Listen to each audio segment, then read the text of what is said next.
we're ready for another edition of Just Say No.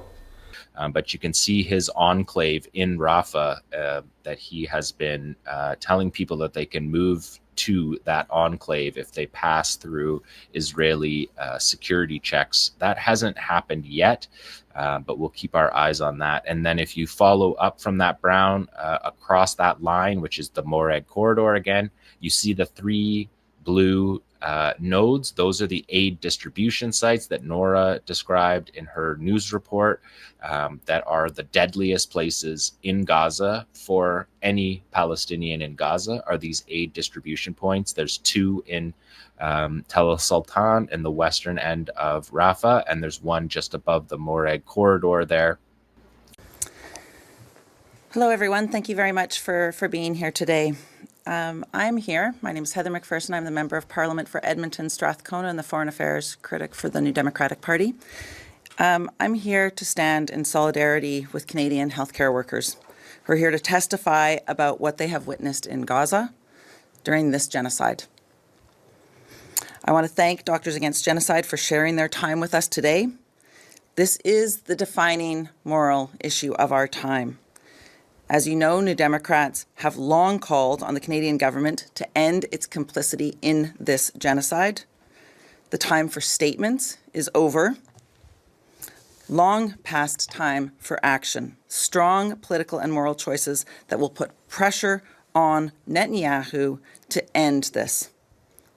We demand an arms embargo, sanctions on Netanyahu and his cabinet, and the immediate recognition of the State of Palestine, in order to move forward with a political solution that could save millions of lives and end this horror.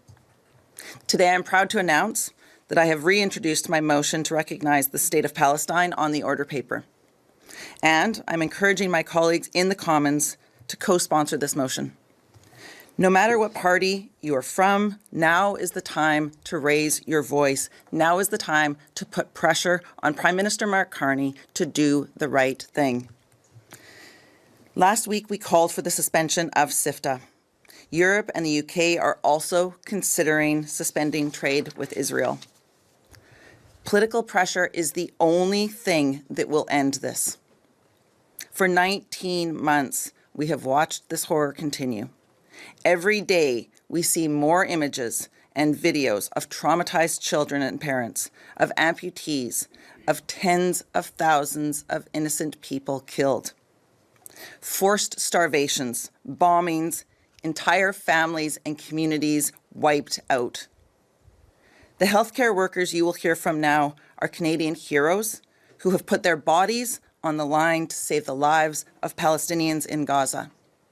I urge you to listen to their voices today and to hear their pain and their appeal to the government as we all confront our collective failure to do everything possible to end this genocide.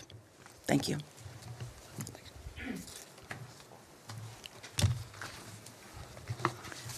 Thank you so much, Heather. Really appreciate your moral clarity and moral courage in this moment that requires all of us to show that same level of courage. Good morning, everyone. My name is Maysa Hawash. I'm a healthcare professional, a workplace equity and inclusion expert, and one of the founding leaders of Doctors Against Genocide, a global coalition of healthcare workers and advocates who refuse to stay silent as the world witnesses a catastrophic assault on human life, dignity, and the very foundations of medical ethics.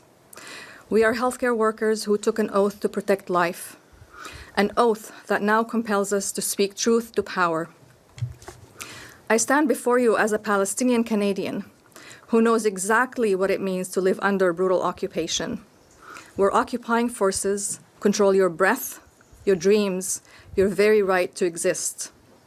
What you see in Gaza today is the logical endpoint of this decades-long machinery of dehumanization. Hospitals bombed, not just to kill patients, but to erase healing itself. Schools destroyed, not just to end lives, but to exterminate futures. The tens of thousands killed are only the visible casualties. The real crime lives on in the children who now see and associate sunlight with drones. Mothers so malnourished They birthed generations of already starved babies, their tiny, deformed bodies by famine weapons, their organs pre-aged by trauma. And now we are witnessing starvation weaponized with surgical precision, walking 15 kilometers through danger zones. This is what it looks like. To queue for a single food parcel, only to be detained or bombed at the so-called distribution points. This is a sick theater where Israeli forces starve Palestinians to perform their dehumanization for the world cameras to see, while deliberately blocking UN-regulated systems that could actually deliver food and feed people. Genocide is a global health emergency of the highest order. It is the catastrophic destruction of every aspect of human, animal, and environmental health. It must be confronted, and we are all accountable. Canada's complicity through arms deals, diplomatic cover, and the shameful promotion of weapons expos like CANSEC fuels the machinery of genocide. Today we present a prescription in the form of medical orders meant to heal and treat the devastating disease of genocide.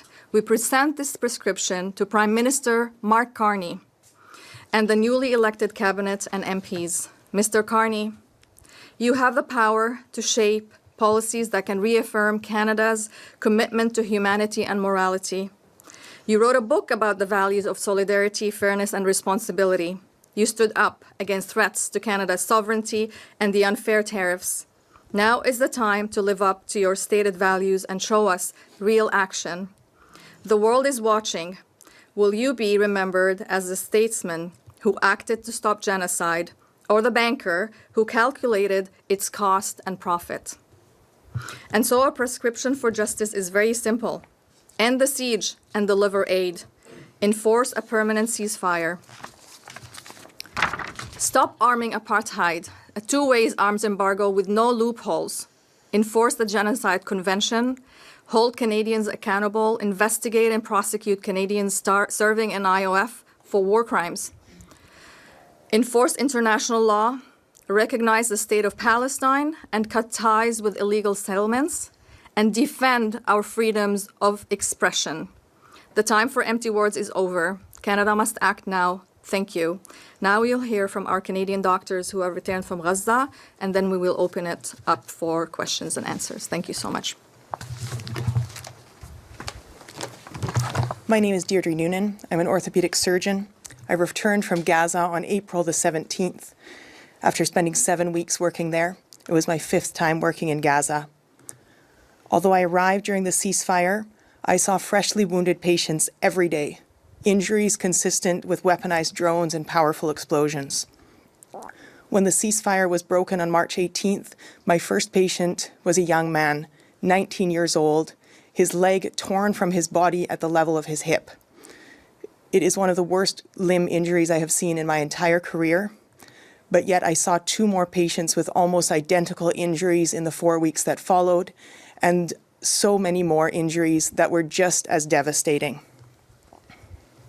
Healthcare workers in Gaza feel particularly vulnerable. More than 14,000 have been killed in the last year and a half. 2 of my physician friends were killed in hospitals where they worked. 2 more were abducted from hospitals and are still held in Israeli prisons. This spring, I treated a pharmacist who was in his pharmacy when it was bombed by Israeli forces. He must have been holding a pen when he was attacked. The ink had spattered all over his hand. I still don't know if he lived. I was in Gaza when Nasser Hospital Surgical Department was attacked in March, and when Al Ahli Emergency Room was attacked in April. And we looked at each other and we wondered, would our hospital be next? But the staff kept coming to work because they had no other safe place to go, although they were terrified, and they told me this, that they might be killed without their families, or their families might be killed without them. I was home already on May 13th, when my hospital, the European Gaza Hospital, was attacked with numerous Israeli airstrikes, which put the hospital out of service killed and injured around 60 people. That was a full functioning hospital with patients, families, visitors, doctors, medical students who came every day to study, residents who came to work to treat patients and to continue to study and advance in their exams. As a surgeon, I cannot treat a genocide. As doctors, we cannot stop a famine. So we demand that the Canadian government take meaningful action to enact a ceasefire, enforce a complete two-way arms embargo, prosecute attacks on health care, including investigating Canadians who have served in the Israeli forces for potential involvement in those and other war crimes, to end the siege and deliver aid to Gaza, and to uphold the Genocide Convention.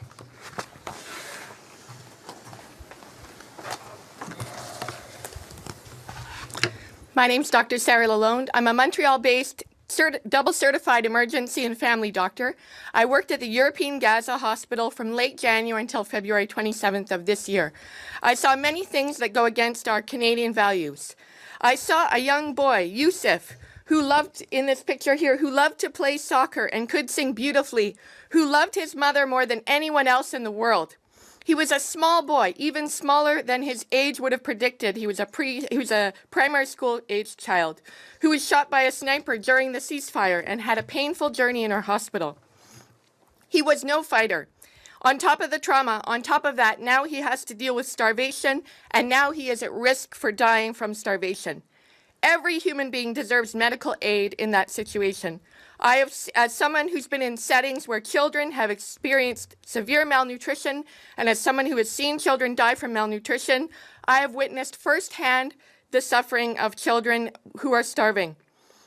And its impact on children lasts for their whole life. If we think about Ottawa, if we think of all the children between 0 and 4 here in Ottawa, the number of children who have severe malnutrition requiring urgent treatment in Gaza is much beyond that of all the children from 0 to 5 requiring urgent treatment in Gaza. Every single one of us has loved a child at some point in our lives. I challenge you and everyone else here in Canada to see the children of Gaza in their children and those of your family and your friends. These children deserve the care, dignity, and support that we have an obligation to provide. We cry what we're seeing in Gaza does not fit with our Canadian values, and we cry because, as healthcare professionals, because we are unable to stop this, despite the fact that we're from such a powerful country. Right now, as Canadians, we have a small window to act, and if we don't, it will be a blot on our history. We need to bring medications and food urgently into Gaza. We need to create a real arms embargo, and we need to enforce the Genocide Convention.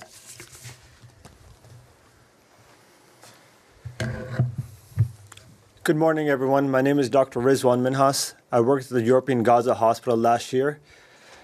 Last year, when we were entering Gaza through the Rafah border, my fellow Canadian, Jacob Flickinger, who was working for World Central Aid Kitchen a few minutes ahead of us, was deliberately targeted with Israeli airstrikes. Along with him, 4 other World Central Aid Kitchen people were killed a few miles away from us. I stand here today, not for myself, but for the voices underneath the rubble, for the children bombed in their beds, for the doctors killed in their scrubs. There is no independent journalism allowed in Gaza at this point, but there are international doctors. We've been there. We are the eyewitnesses to this genocide. We are telling the truth, and yes, IDF forces are lying to you. Innocent people are being killed in mass numbers, from paramedics to doctors and even children. Gaza currently has the highest amount of child amputees per capita in the world. This never happens. It does not happen unless you deliberately target innocent civilians. To those people like Douglas Murray who mockingly ask, have you even been there? To them I say, yes, Douglas, we have been there. Not once, multiple times. Not for a photo op or headlines, but to save lives.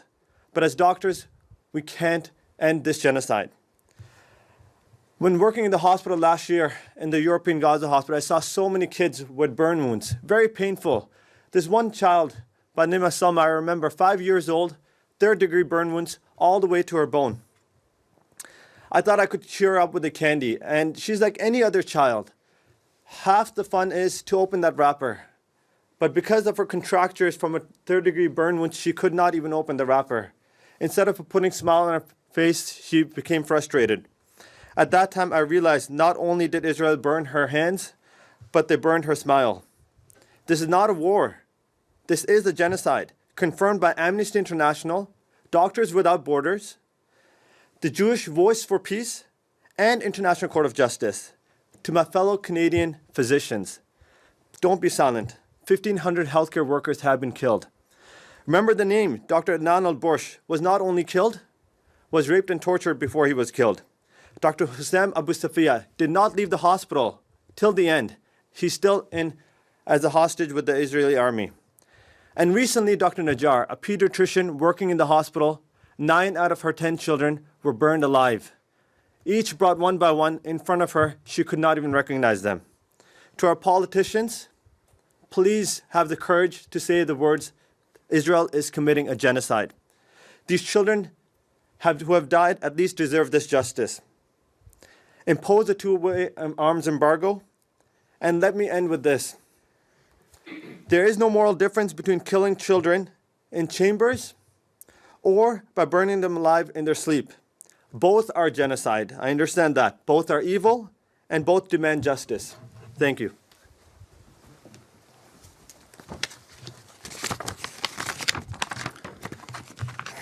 My name is Yipang Ji.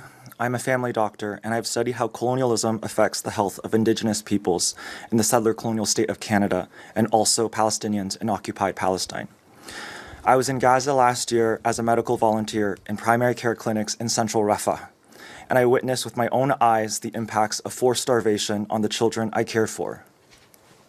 This is an entirely preventable famine imposed on the Palestinian people in Gaza by Israel and also its allies who are withholding life-saving food, water, and medical aid to an entire population under illegal occupation and blockade since 2007, which has also included the Israeli policy of limiting food to only meet the minimum amount of calories to avoid malnutrition, effectively putting the entire population of Gaza on a diet. This colonial practice of starvation is not new.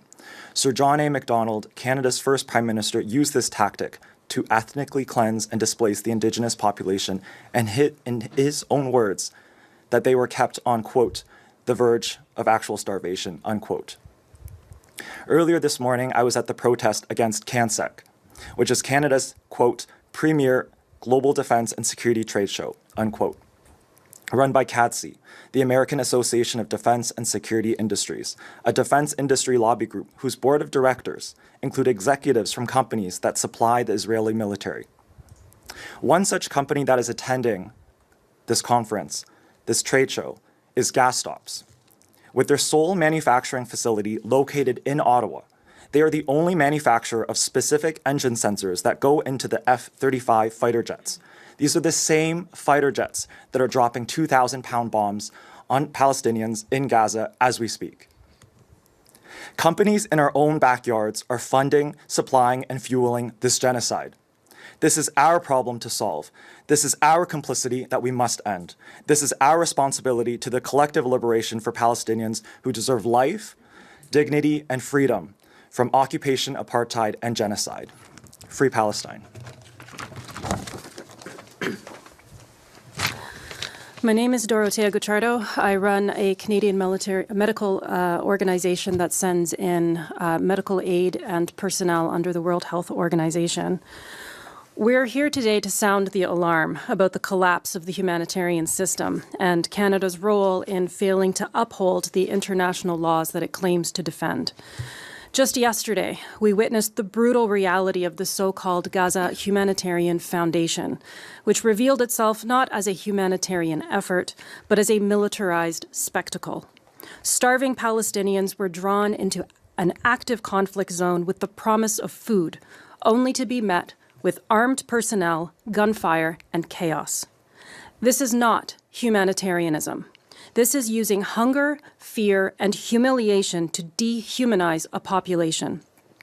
And the suffering is not accidental. As Dr. Majid, a Palestinian ER physician in Gaza told me, and I quote, "In Gaza, starvation is not a byproduct of war. It is being used as a weapon. I have treated children reduced to skin and bones, dying not because of rare disease, but because they lacked food, clean water, and basic formula." Canada is legally obligated under the Geneva Conventions to ensure that aid is delivered impartially and that humanitarian access is protected. I urge our leaders, especially Prime Minister Mark Carney, to act in line with the message of his own book, published in 2021 called Values: Building a Better World for All. In it, he argues that we must place human dignity and shared moral commitments above markets, politics, and power. If our values mean anything, they must mean something now in Gaza. We therefore call on the Government of Canada to reject the militarized aid model, to restore full access to the UN and legitimate humanitarian organizations, to ensure aid is delivered safely, neutrally, and at scale, not through armed contractors, and to withhold Canadian funding from any entity that fails to meet these humanitarian principles. This is not only a test of Canadian policy, it is a test of our values. Thank you. I have been in Gaza. I am a PhD, not an MD. Thank you.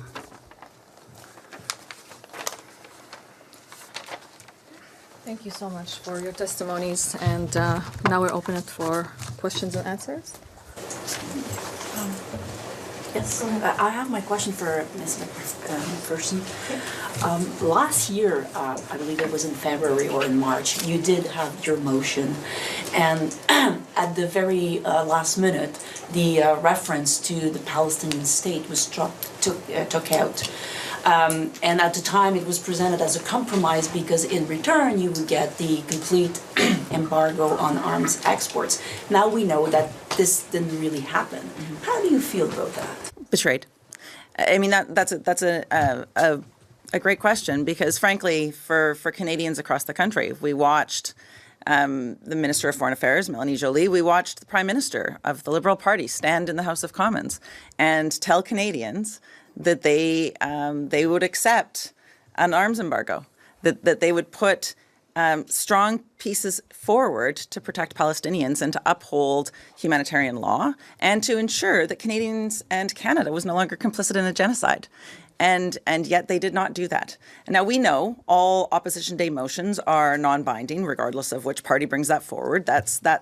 It's something, though, that I think all Canadians should question when the government of the day stands in the House of Commons, in the People's House, and blatantly misleads Canadians as to their intentions. I think that is something we should all be deeply concerned about. I will say as well, though, that the motion to recognize the state of Palestine, it is M1. It is the first motion that is in this Parliament. That is something that we have brought forward. That is something that we will continue to be pushing for. And as a follow-up, Minister Joly said during the summer that she suspended about 30 permits because, quote, she wanted to ask questions. Do you know what happened to that? And do you see that as fulfilling her promise of ending all arms exports to Israel? We asked very clearly for all arms and military-grade materials to stop flowing to Israel, including that material that was going through the United States. Now, this is something that is according to Canadian law. Like, let's be very, very clear. The Canadian legislation, the Arms Trade Treaty, dictates that we are not able to send weapons. It is against the law to send weapons to anywhere that may be committing a genocide. We're also signatories to the Genocide Convention, of course. So for her to say, here's a little bit, we've done a little bit, here's a little bit, trickling out information to us, providing very little information to Canadians was dishonest. And I would also say as well that even at this moment, we know that there is not a two-way arms embargo with Israel. That is a challenge and that is a problem. And we need the Canadian government to be answering for why that is the case. Can I ask, last year when you presented that motion, the NDP had a much larger caucus. You were, I believe, still had the agreement with the Liberal Party. Now you reduced to a caucus of 7. The Bloc Québécois is also asking for sanctions against Israel, but they also lost a lot of MPs in the last election. What leverage do you guys have now to be pushing the Liberals to, say, apply sanctions on Israel or recognize the state of Palestine? Well, thank you for the question, Rafi. Listen, the New Democratic Party at 7 members is still the balance of power. We still have a minority government. The government cannot pass anything without the support of other parties. They will need to work with other legislators to get anything done. And so the 7 of us that have come to Ottawa will continue to be pushing and doing this important work. But I want to be very clear. I am here raising the voices and trying to raise the issues that are being brought forward by Canadians, by heroes like the doctors that we see behind me, like the humanitarian workers who are working in Gaza. My role is to amplify those voices, the voice of the million Canadians who've written to me because they are concerned about Canada being complicit in a genocide. I take your point about balance of power, but on these specific issues, for example, they can easily go around you guys and have the Conservatives vote with them, right? A party that is not asking. Sorry, Rafi, are you suggesting that the Conservatives would vote to end the genocide or recognize the state of Palestine? Because I can guarantee you that will not happen. No, I'm saying the Conservatives would vote against these motions, and the Liberals could easily just vote with them to bypass what the NDP and the Bloc is asking for in the new configuration of this parliament. Well, and I think there's something that I also want to highlight very clearly. The Minister for Foreign Affairs does not require the Parliament to do anything to recognize the state of Palestine. The Minister of Foreign Affairs can stand at this microphone. She could come down right now and recognize the state of Palestine. That is as easy as that process is. In terms of putting an arms embargo in place, that's a very easy thing for them to do without having to come to Parliament. So absolutely, we will continue to raise this issue within the House of Commons. That is my obligation as a member of Parliament. But the government can do the things that we are asking them to do without parliamentary support, if they have the political will, if they are listening to the vast majority of Canadians that want to see their government take action against a genocide. And do you have their ear? Do you have the ear of Mr. Carney on this? I like to think that every member of Parliament should be listened to, and I certainly like to think that I have an effective way of raising my voice. But again, I hope that he's listening to me, but I also hope that he is listening to doctors who have been there. I hope he's listening to humanitarian workers. I hope he's listening to Canadians. It is clear Canadians want to see Canadian complicity in this genocide end. And ideally, how much time, ideally, the motion have to take, to pass and, to end, to put the embargo in place? It could be done today. It could be done now. Every piece of every work that has been outlined by these excellent spokespeople behind me could be done today. It is a failure of the Liberal government to act with the urgency necessary and to have a statement come out threatening possible sanctions at this moment, 19 months into a genocide, is appalling. I feel like I really would like to pass this to some of our excellent, so why don't I pass it to you? I do have some additional questions about your motion, though, which I haven't seen. I don't know if you made it public already. It's on the order paper. Okay. But can you just clarify the process? Like, when is it supposed to be called up for debate? Is it supposed to be called up for debate? And I mean, it's important. I understand, and we heard everything that was said by the other people. So there will be a lottery for private members' business. That happens. There will be a lottery for private members' business. That is the process of every parliament, at the beginning of every parliament. That lottery hasn't taken place yet, so it will depend on where that is on the where my name is drawn on the order paper. But again, and I realize that this is important and it is an important clarification, but I want to be crystal clear. The minister could do it today. She does not require any of us to support her. She does not require anything except a microphone to be able to recognize the state of Palestine. You asked for something else. I heard you about the arms embargo, calling for the genocide, the recognition of the Palestinian state. Palestinian state. But is there something else you're asking? I believe some people are talking about measures against Mr. Netanyahu himself. Yeah. But what form, like concretely, what form would it take? And I mean, he's not coming to Canada anyway, so... We would like to ensure that those sanctions are put in place for Netanyahu and for his cabinet. We would also like to ensure that Canada is revisiting the trade relationship that we have with Israel at this time. And we've released a statement on that you can visit the NDP website to see. Sorry, go ahead. You were here first. I'd like to hear from those of you who worked at the European hospital. When the strikes occurred earlier in May, Israel said that it was targeting underground terrorist infrastructure. And for those of you who were on the ground there, can you tell us whether you saw any evidence of any infrastructure or aware of any terrorist infrastructure on the ground?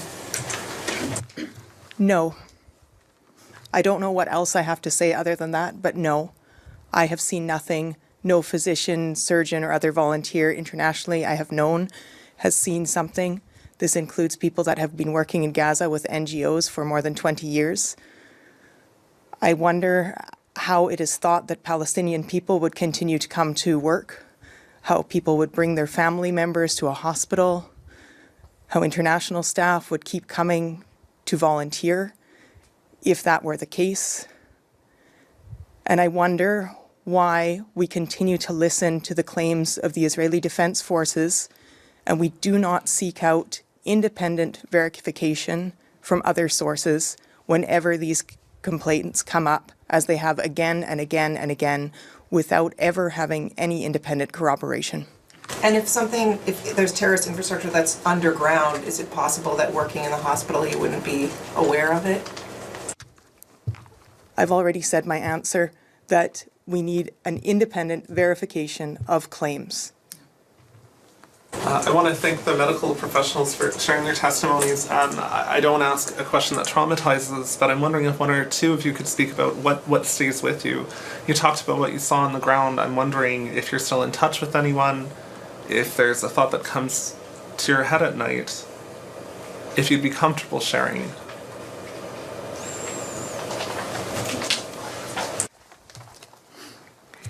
There's a lot of stories that keep coming back to me as I reflect on my time in Gaza, and I'm in constant communication with the team that I was part of. I called my boss when the hospital was bombed in Gaza, and he was there with a team of nurses. The nurses on the video call looked me in the eye and they said, "We're starving." And my boss was there. He was trying to organize the evacuation of the department. As you can imagine, organizing an evacuation where you have very little places to evacuate to is a near impossible project. And he had stayed there to take care of his staff and sent all the other staff home. So that's one of the stories that really stuck with me most recently in May. I also met another patient who I met in the emergency room. He was extremely sick. One of his family members actually came to the emergency room with him, was a nurse at another hospital, and was in the resuscitation bay with us while we were trying to save the patient. And I was extremely worried that the patient was going to die. When I went to go visit him on the ward, I came to understand a little bit more about his life, that he had 6 children, and he said to me, he looked at me in the eye, he said, "Why did they target me? I'm a man, I have a job, I've never been involved in politics, I don't own a gun. Why was I chosen? And will my story make a difference if it's heard by the world?" And he asked me to tell his story, so I'm sharing it with you now.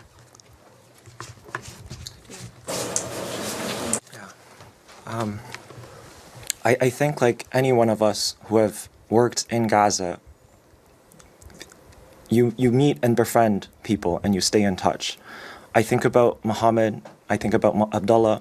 These were the Palestinian ambulance drivers that drove me and my team around as we worked at the clinics, visited European Gaza Hospital to deliver medications and supplies. And to be in touch with them, they tell me how they can't feed their children. When I was there last year, they were sharing their food with us. And to see Palestinian healthcare workers like themselves express this form of dignity and humanity to visitors, to guests on their land. They wish that they could have done more, actually. And now I don't know what to say back to them. I don't know what to text back, because we're witnessing in real time, live streamed, their annihilation and extermination of an entire peoples, an entire community. So I don't know what more to say to them. I don't know what more to say here. We have time for one very last quick question. So, could I just get an assessment from Heather or anyone here about the Carney government so far? The statement from the Three Nations, the statement from Anon that Israel is using food to weaponize, and any, especially any non-public discussions. If you've been able to reach the minister or PMO, are they talking about this? I realize they're not meeting the bar for what you're looking for, but I'm more curious if there has been any change under Carney before and after the election versus Trudeau. I would like to pass this over to the doctors, but I will just say very quickly that there has been no communication. From my perspective, there has been no change.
If I might add one thing to the stories that we hear from, so Doctors Against Genocide, and we have doctors who go to Gaza all the time. And one of the stories that stuck with us is a testimony from Dr. Mohammed Khuzaiz. He said, "Do you know what a starving child looks like towards the end? They can't cry. Their heart slows down, and then it just stops, giving up on the world." So I want to leave you with this image. Imagine children starving, unable to cry, and then completely slowing down and stopping because this world has let them down. So I just want to leave you with that. And I have a copy of the prescription for anyone who would like it. Thank you. This concludes the press conference. Merci, c'est ce qui conclut cette conférence de presse. Special reports, interviews coming up on the YouTube channel. Do you want to say more about that? Yeah, we'll have some more episodes. We'll have standalone episodes on the podcast that will be released on the YouTube channel and all the other platforms that we're on. We're planning next week to have an interview with Mohammed Shaheda, who will be, familiar from his very active commentary on X/Twitter and many other news channels, giving some really interesting insights. And we will be specifically discussing with him the topic that one of the topics we discussed last week and with Francesco earlier in this week's stream, specifically the issue of the Yasser Abu Shabab network or group that the former Israeli defense minister last week revealed Israel had been arming, and we kind of already knew that, but Avigdor Lieberman confirmed that Israel had been arming it, and it, as we've discussed, it seems to be a way to kind of promote chaos and instability within Palestinian society. So we'll be, and Mohammed has just written a new article about that, and we'll be diving into that. And then the week after, I believe we'll also have something else. My age, it means less. The country I come from is called the Midwest. Now, I'm sure America's going to get involved in this war big time, and this is going to be a catastrophe of epic proportions. Anyway, let's cut to our footage and check out what's going on over there and what's happened here. All right, go to our footage.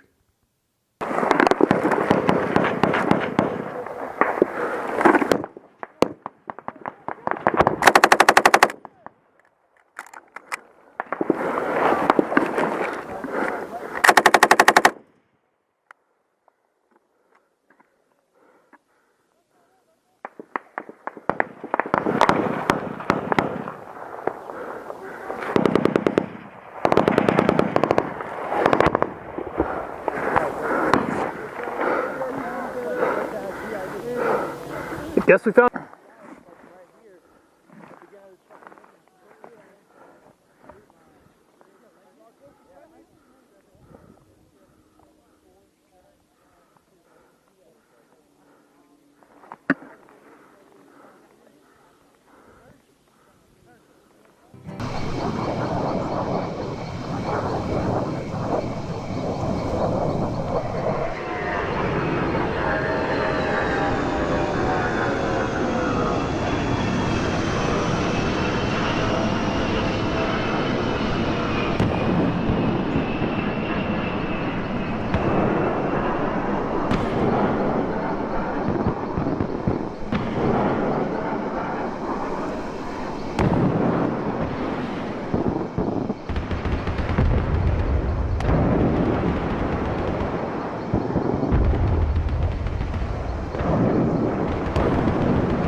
In the meantime, everyone look after you.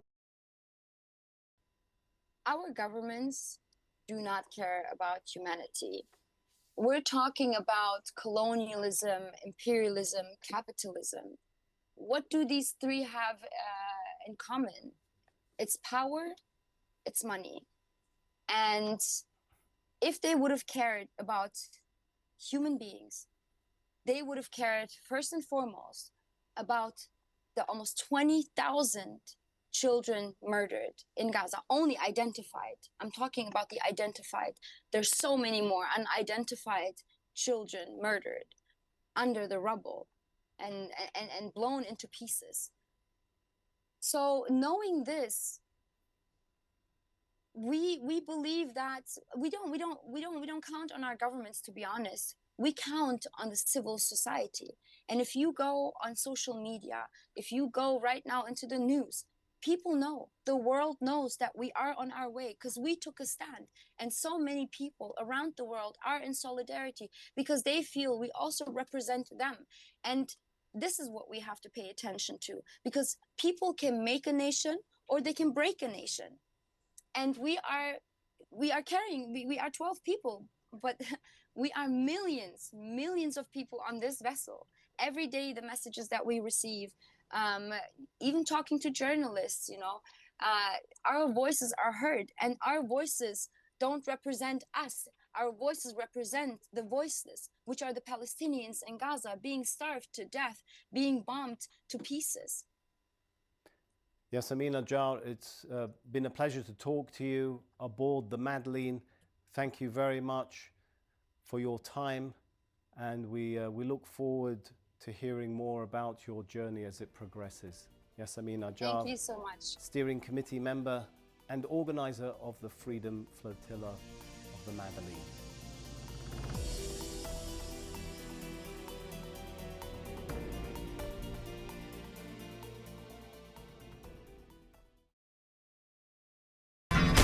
On a pale afternoon, and I walk by your Lord down to your... Thank you. Thank you for joining me. Have a great evening.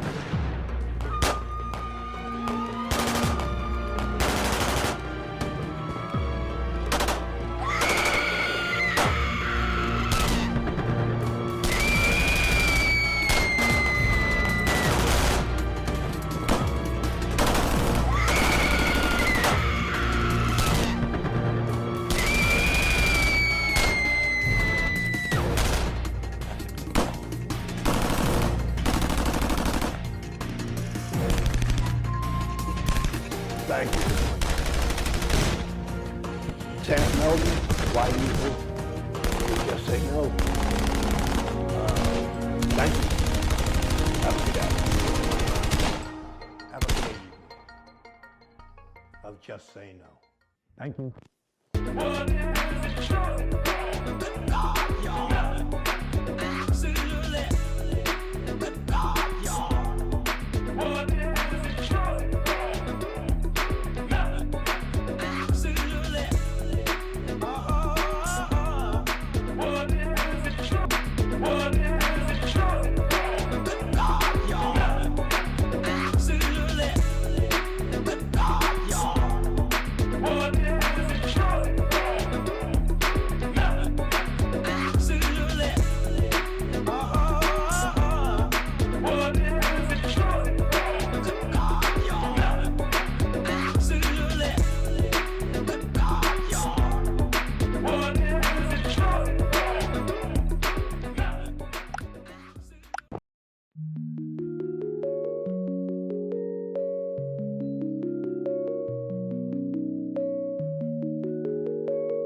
fairness, justice,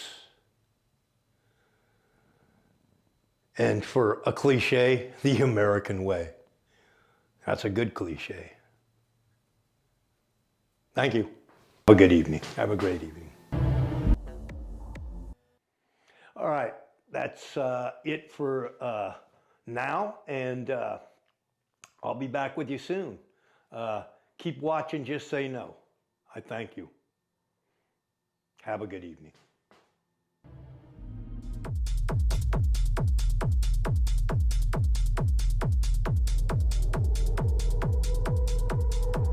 It for now, and I'll be back with you soon. Keep watching, just say no.